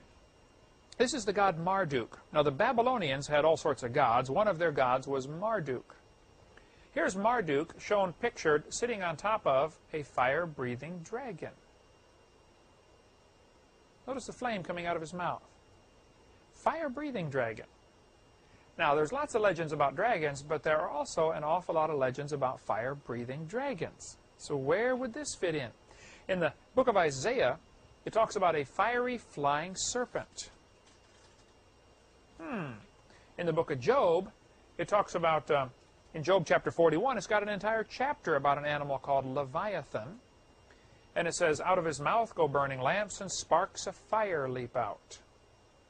You might want to watch our videotape, the green one over there with the L on it, about Leviathan, the fire-breathing dragon. There really was a fire-breathing dragon. In Job 41, it says this, about this Leviathan, out of his nostrils goeth smoke. I've seen deacons do that at Southern Baptist churches between Sunday school and church. It says, out of a seething pot or cauldron, his breath kindleth coals, and a flame goeth out of his mouth. The Bible certainly teaches there was a fire-breathing dragon. There's certainly a lot of history about fire-breathing dragons. It is chemically possible to do that. And we've got an animal today called bombardier beetle that does a similar thing. It sprays out 2 chemicals and burns his enemies. They're here in Florida. They call them the blister bug, the bombardier beetle. We cover all that on video about Leviathan. Anyway, if you get a Catholic Bible, the Catholic Bible has 7 extra books, and a few of the books have extra chapters. For instance, the book of Daniel in our Bible has 12 chapters. In the book of Daniel in the Catholic Bible, it has 14 chapters. One is about Susanna, and chapter 13 is, and then chapter 14 is about the dragon. This chapter is known as Bel and the Dragon. Fascinating reading. Okay, I don't think it should be part of Scripture, but here's the way the story goes. Catholic Bible, Daniel 14:22. And there was a great dragon in the place, and the Babylonians worshipped him. And the king said to Daniel, behold, thou canst not say now that this is not a living God. Adore him, therefore. And Daniel said, I adore the Lord my God, for he is the living God, but that is no living God. But give me leave, O king. That's an old English phrase that means you give me permission. I will kill this dragon without sword or club. And the king said, I give thee leave. In other words, I'd like to see how you're going to do this. How would you kill this dragon without a sword or a club? Then Daniel took pitch and fat and hair and boiled them together and made lumps and put them into the dragon's mouth, and the dragon burst asunder. Very strange story. Here's the Hovind translation of what's going on. The Bible tells us in the book of Daniel chapter 1 that Daniel was one of those who was skillful in all wisdom and cunning in knowledge and understanding science. Well, I would assume that Daniel probably knew that nearly all animals like things that taste salty. You put a salt block out in the woods and the deer come up, the cows come up, everything comes to lick the salt. Daniel took pitch and fat and hair. Well, pitch is sticky, made from tree sap. You take pine tree sap and boil it down and make pitch. There were whole industries used to make pitch just to cover the ships back 200 years ago, before they discovered oil. First really commercial oil well was in Pennsylvania, Becky, in 1828, I believe. So before that time, they still had to make their ships waterproof, and they would use pitch, where they boil down the sap of these trees. Daniel took pitch, which is sticky, and fat, which tastes salty, and hair, which won't digest.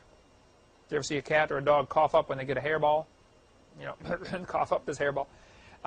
Hair won't digest. So Daniel took these 3, boiled them together, made lumps, gave them to the dragon, and the dragon burst asunder. Hovind translation is, Daniel tossed these things in the cage, the dragon ate them up because they tasted good. They wouldn't digest because of the hair. They stuck in his intestinal tract, and this was the ultimate case of dragon constipation, and the dragon burst asunder. Those were the days before Roto-Rooter.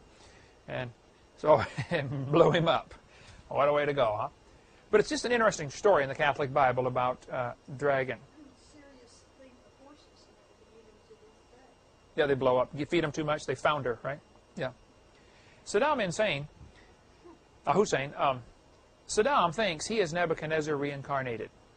The guy has a serious ego problem. He has huge pictures of himself all over the countryside. He has his picture in front of Nebuchadnezzar on their currency. He claims that he is Nebuchadnezzar reincarnated. Now his name is Saddam Hussein. Saddam means prince. George Bush always called him Saddam Hussein. You go back and listen to the newsreels, you know, George Bush always called him Saddam Hussein. Oh, this was done very intentionally.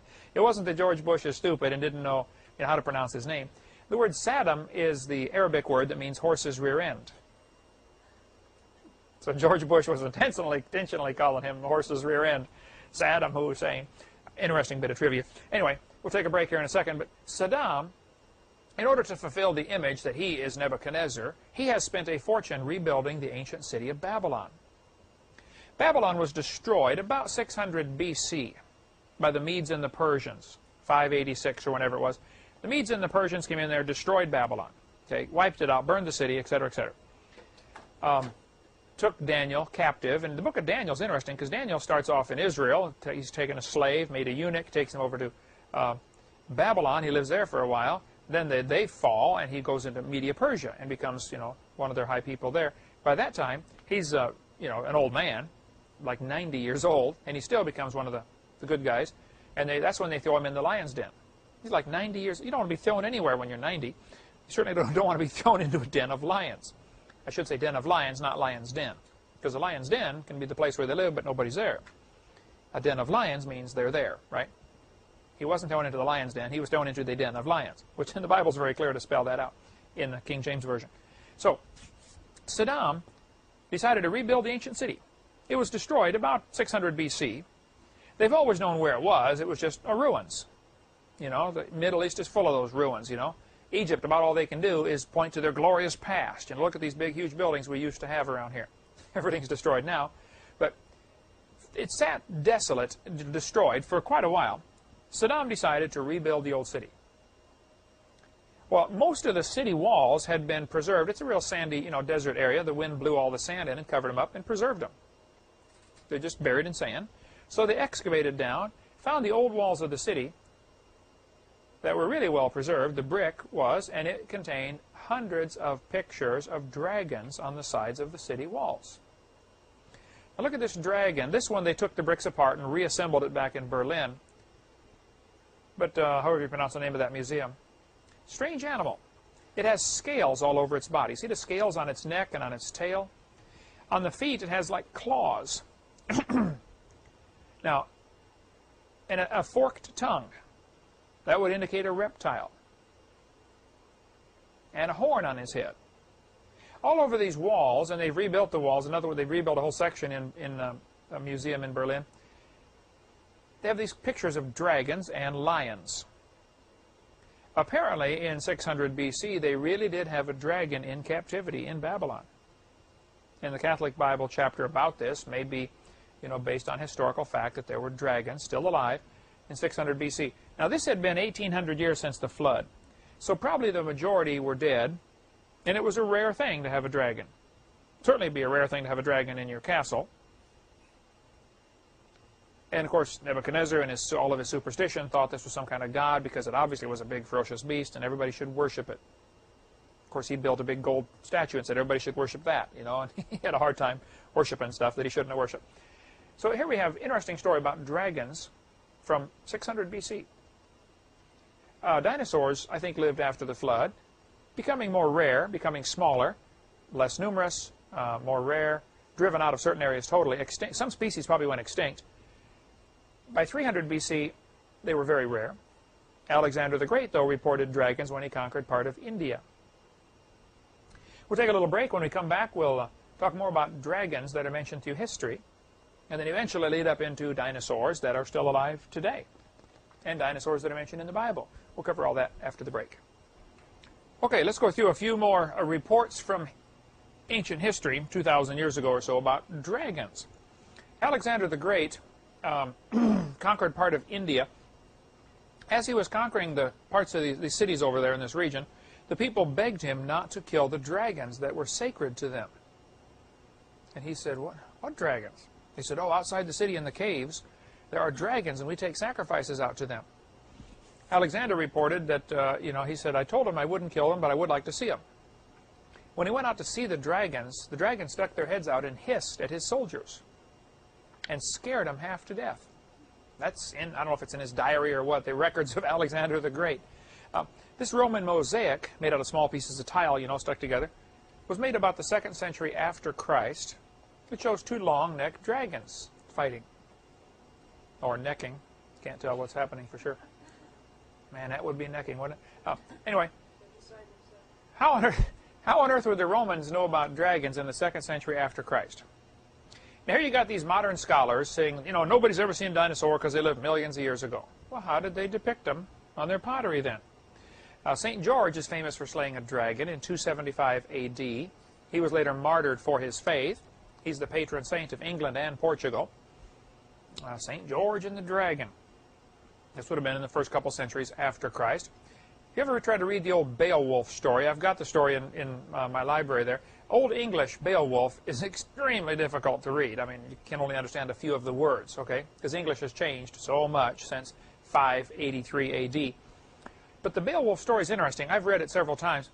He killed Grendel the dragon by pulling off his arm. The story says Beowulf grabbed Grendel the dragon and pulled off one of his arms, and the creature fled out of the room and then later bled to death. Well, most anybody that studies a T-Rex will tell you, even though he had ferocious head and ferocious teeth and was, you know, huge, his front arms are pretty tiny. And if you could ever get a hold of one, you probably could jerk it right off. They found an ancient Babylonian cylinder seal.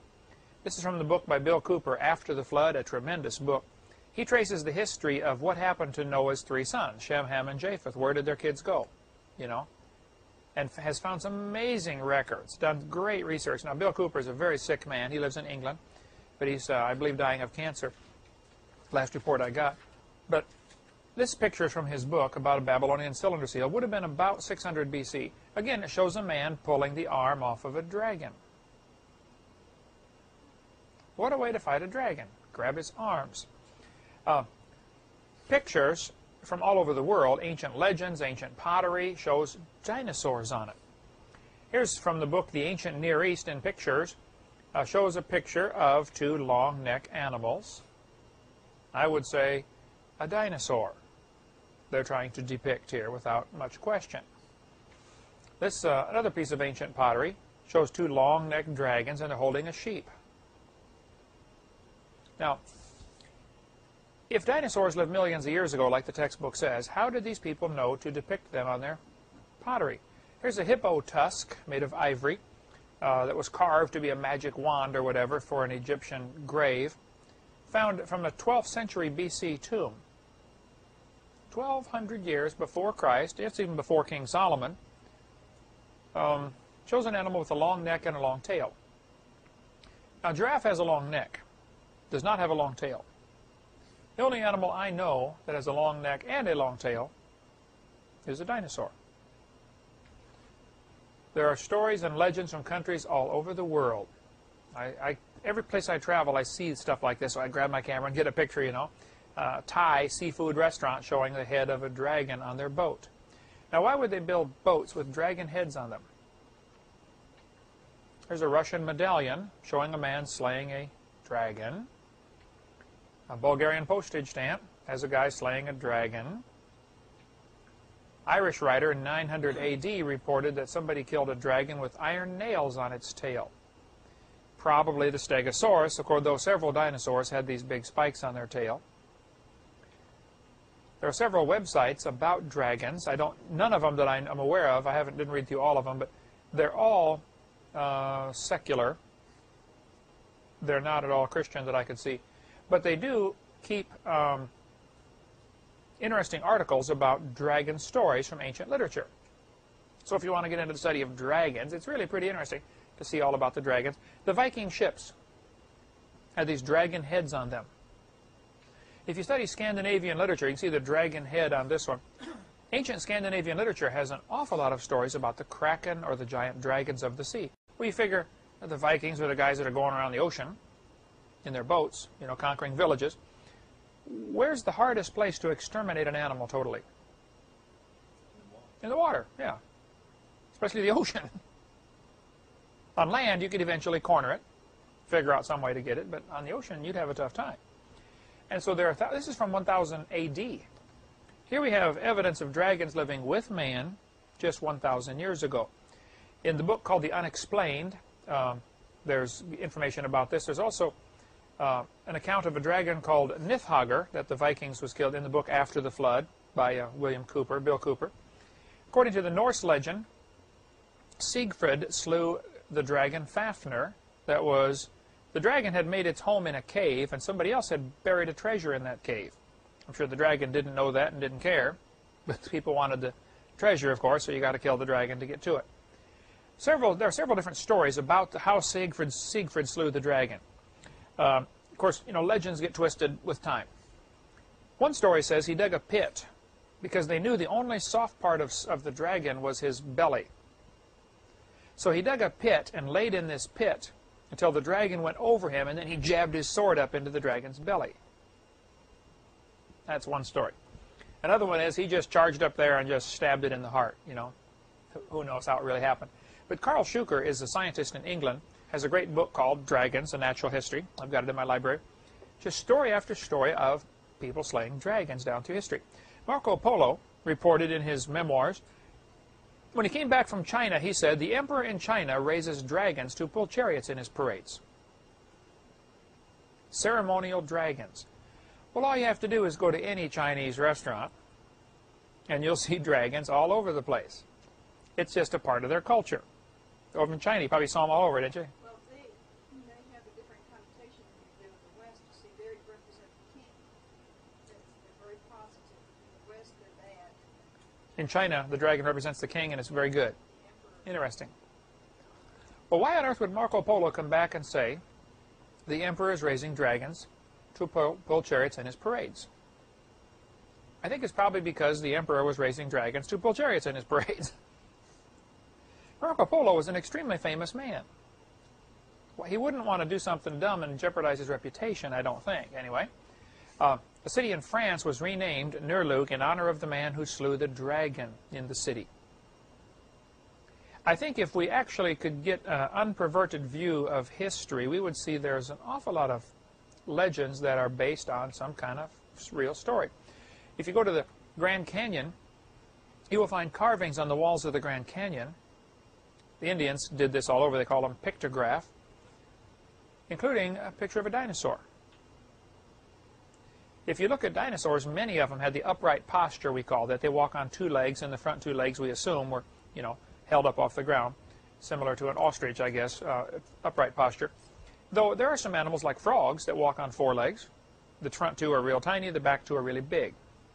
So the size of the leg doesn't mean he didn't walk on it, necessarily. But why would they carve dragons on the walls of the Grand Canyon? Here's another one with a round body, four legs, long neck, long tail.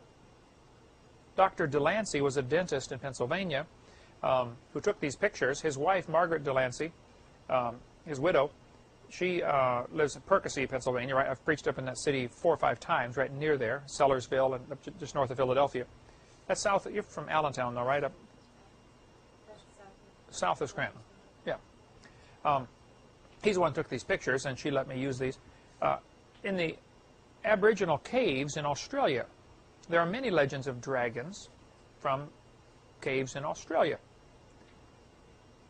This was just sent to me, Agawa Rock Art, from, however you pronounce that, Lake Superior Provincial Park, Ontario, Canada. Notice the outline of the dragon with the bumps on his back. This is called cliff art, rock art. There's another name for this. Some people call it oop art. That'd be a good quiz question. OOP means out of place. Out of place artifacts. So they get the name oop art. That's just a slogan that people use. So if you find something that shouldn't be there, if you're digging down in the ground and you're down in area where it should be from, 500 years ago from some Indian civilization, and you find an Evinrude outboard motor, that would be an out-of-place artifact, right? That shouldn't be there. So oop art is out-of-place artifacts, things that really shouldn't be there. This type of stuff is by the evolutionist. A person who believes in evolution often will classify this kind of material as we don't understand it, it's an enigma, you know, forget it. I've got whole books of these enigmas that they can't explain. Down in Lima, Peru, if you go south about 8 hours drive through the mountains, you come to the city of Ica. Ica, Peru is right near the desert that is the driest desert in the world. My understanding is it's only rained once there in 400 years. Not a good place for a garden. But the Spanish came through this area about 400 years ago, in the late 1500s. They came through and they saw these strange white lines. Not very wide, but there were these white lines, just somebody scratched like a plow on a field. Perfectly straight lines, you know, for a long ways. Nobody knew what they were until airplanes were invented. When you get way up in the sky, you notice these are pictures of giant images. You ever heard of those before? The Nazca Desert lines, you know? They have, you know, spiders and hummingbirds, and I mean, 4 or 5 miles long. Sometimes they go right, you come to a mountain, it stops, you go on the other side of the mountain, and it takes off in an exact straight line. So these guys really knew something about surveying and mathematics to be able to do this. Or, there's another reasonable theory, I think. They had flight. They knew how to fly. 1,000, 2,000, 3,000 years ago. Here's people after the flood living to be 400 years. You could learn a lot in 400 years. People before the flood are 900 years old. You could really learn a lot in 900 years. Plus, you can go talk to your great-great-great-great-great-great-great-grandfather because he's still alive. You can get all this. The wisdom would be incredible, the knowledge that was preserved. In the Smithsonian, they have, and I'll show you when I get to video number 7, our question-answer, we've got a whole section on, was ancient man primitive? We have a book, as a matter of fact, on that topic here that we sell. Or here we do sell the book After the Flood by Bill Cooper. I forgot about that. We just started carrying that. The Puzzle of Ancient Man is a great book, which shows, for instance, pictures of things that are found in graves that just shouldn't be there. Like a grave in South America, they found an airplane. This grave was at least 1,000 years old. An airplane, a little toy airplane. So Smithsonian has it, and they have it labeled as a stylized insect. Tell me that's a stylized insect. In 1571, the Spanish reported finding stones with strange animals carved on them. Now, who remembers roughly when were dinosaurs rediscovered in modern times? The first one was reassembled, the bones put together when? 1809. 1571. By 1571, most dinosaurs were extinct, been killed off by man. They had not been rediscovered yet to put them together in museums. So we have a several hundred-year time lag in here where nobody knew about dinosaurs. Never heard of them. Never saw one. But the Spanish said these stones had strange animals carved on them. They didn't know what they were. They just reported it. You know, we went across this desert and found strange carvings. Today they are known as the Nazca burial stones from the Nazca Desert. They were probably built about the time of Christ, roughly 500 BC to 500 AD. These stones are a little smaller than a football, though they range from, you know, golf ball size to the size of a lazy boy chair. The average is about the size of a football or less. Here's Dr. Decara, a medical doctor from Lima, Peru, who collects the stones. He has 11,000 of them in his collection. These stones have dinosaurs on them. Now, it's interesting, if you really study this topic, and I read Dr. Decara's book, and I know several folks who've been down there many times to study this. I could get one of the stones for $2,000 if I want to spend $2,000 on one, get one of these little Ica stones. I've held them in my hand. It's just an amazing story about these stones. This one, for instance, over 50,000 have been found in Ica. This one shows a Triceratops. Behind him is a Stegosaurus. In front of him is an Ankylosaurus, probably. Off to the left is an Apatosaurus, long neck, and a T-Rex of some kind. Notice on the sides of this one, you see the circles in the skin? Keep that thought in mind. Here's a guy hitting one on the head with something. Dr. Baugh is a friend of mine from Glen Rose, Texas. He has 2 of the stones. If you're driving across and stop at the museum, you can see his Ica stones that he has there. He went down there and was able, because he's a museum, they do a museum-to-museum transfer. You're not allowed to sell Peruvian treasures, or you'll be you go to jail. Now, because of this, the people who are finding these stones have to be very careful what they do. Don Patton lives in Garland, Texas. He has one of the stones. You can see some good pictures on them on the website bible.ca, which stands for Canada. /tracks is the... Now, I don't agree with some of the stuff on bible.ca. They do have a lot of interesting material on there, on this website. Anton Willett is a friend of mine from Canada. He speaks French. He went, and Spanish and English. He went down there and spent 8 months studying the Ica stones. He gave me the book about the Ica stones that I have, and the pictures that he took of these Ica stones. There's his phone number if you want to call him up, 450-359-4405. Dennis Swift is a pastor in Oregon. I preached at his church, at a large Nazarene church there in Beaverton, Oregon. There's about 2,500 people. He collects the stones also. Goes down there twice a year to study this topic and brings back the stones if he can. Here's, again, notice the circles on the side of the dinosaur. Kind of strange. Here's Dennis Swift holding one with a triceratops on it. The carvings in these stones are pretty amazing. They all have a coating on them that comes with time. It's called oxidation. Almost all materials, or many materials, if they're exposed to the air, they oxidize. You know, your car starts off bright, shiny paint. After 10 years, if you don't do anything, it'll oxidize and the paint fades. The oxygen actually, gets into the paint and oxidizes it. Well, that's what happens to these stones also. So they analyzed these stones and said that the coating on there, the oxidized coating, would require several hundred years to accumulate that much. So if somebody comes along and says, well, these stones are fake, somebody made them last week. We have several things to prove that that is not true. Number one, the oxidized coating on there says they're at least several hundred years old. Number two, the Spanish reported them 400 years ago, before dinosaurs were even a popular idea. Number three, this circle on the side is interesting. Now, dinosaur bones have been found for the last few hundred years and reassembled. Nobody had ever found dinosaur skin. Dinosaur skin would not fossilize very easily. A few times, skin impressions were found where apparently the dinosaur fell down in the mud. He rotted away, but the mud hardened, and it left behind an impression of his skin, and you can see they did have scales. In 1992, I believe, a Bolivian missionary found fossilized dinosaur skin. This is from Dr. Baugh's museum. Again, on the dinosaur on the left, you can notice the circles on the side. They've discovered now that dinosaur skin has Rosetta patterns, they're called, circles. Now, if the skin wasn't discovered till 1992, but the stones were discovered in the 1940s, basically. The Spanish knew about them, but in 1946, they really became popular. People started going after these things. How would they know to put the circles on the side if you're carving them? You would not know to put those circles on the side of the dinosaur because you didn't know dinosaurs had circles in their skin, because no skin had ever been found until 1992. Interesting.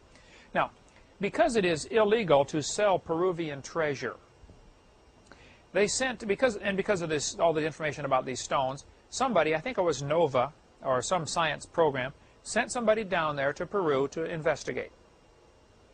They got down there and they got one of the farmers who has produced most of the stones, and he won't tell anybody where he gets them because he's out robbing these graves. That's what he's doing, these old graves. And he sells these stones to tourists or to Dr. DeCara, who buys as many as he can afford. They got this guy on camera and asked him, where do you get these stones? Now understand, if you are getting Peruvian treasures, ancient artifacts, and selling them, you go to jail. They say in Peru, a jail sentence is like a death sentence. Because they're just, you think Mexican jails are bad. They say Peruvian jails are the worst there are. For one thing, they throw you in jail and lock you up. They don't feed you. They don't entertain you. They do nothing for you. If your family on the outside doesn't bring you some food, you will starve to death. Average life expectancy in a Peruvian jail is about 2 years, is what I've been told. So, Here's the camera videotaping this Mexican farm, or this Peruvian farmer, and they're asking him the question, where do you get these stones? Right behind the camera are two Peruvian police officers. In case he says, I'm digging them up out of a grave and I'm selling them. He's going to go to jail. So the guy stands there in front of the camera and says, oh, I make these stones. It's a hobby of mine. So they gave him one of the stones that had no markings on it, gave him the same kind of rock, and said, here, make one for us. So he carved one out with a scratched the surface like that, and it was lousy. Nothing similar at all to what he had here. But the scientists came home and said, see, they're saying there's dinosaurs lived with humans. You know, we know it's not true. Just Peruvian farmers making these things. It's all a big hoax. And that story is still reported today among the evolutionist circles, because they got this one report where somebody went down there and investigated it. Well, it was just simply silly the way that was done. They have the oxidized coating. They had circles in the skin. They can't make them like this. Nobody's been able to now anyway. The simple fact is they're trying to cover up for the obvious. They don't want to admit that maybe man and dinosaurs lived together. Dennis Swift here is holding one. Again, you see the circles on the side of the Tyrannosaurus Rex, probably. Here's a guy cutting the head off of one. Obviously, I would think a dinosaur-like creature. Here's a guy riding one. Some have suggested that maybe dinosaurs were used to help build some of the giant buildings, like the Great Pyramid, or the huge stones found up in Peru in the mountains that weigh 20,000 tons. Well, the biggest crane on Earth today can only lift 3,000 tons. There's a picture in there of a 100-ton rock in that book, The Puzzle of Ancient Man. These are up on the top of mountains. And they're cut and they fit together with part of a wall. How do you move a 100-ton stone? Well, some have suggested maybe dinosaurs were involved. In a city called Acámbaro, Mexico, if you look at Mexico City on a map and go west about an hour, you come to the city of Acámbaro. John Turney, I've talked to him on the phone, never met him yet, he's in Connecticut. He's been there many times to study the similar stones that are found in Acámbaro, Mexico. Down there, this stones with dinosaurs and humans on them, it's kind of a cult. They're guarded. It's kind of a secret. They don't want people knowing about this. But at least 56,000 of these stones have been found, and they're locked away in a big museum. John Turney's been in to see them and photographed them. Again, you find dinosaurs and humans together in Acámbaro, Mexico. Now, first place, who on earth would sit around and carve 56,000 stones? Why? If you're just going to lock them up in a museum. What's your motive? I think we have evidence, very strong evidence, of man and dinosaurs living together. In 1572, an Italian peasant killed a dragon. The story goes that he was walking his cows, the small dragon came out and hissed at his cows and scared them, so he smacked it on the head and broke its neck, killed the dragon. They got the local guy in town who was interested in scientific type stuff, a local scientist named Ulysses Aldrovandus, an Italian scientist, who got the dead body of this dragon and had it stuffed and mounted for a museum display. It wasn't the bones, it was the skin, stuffed by a taxidermist in 1572.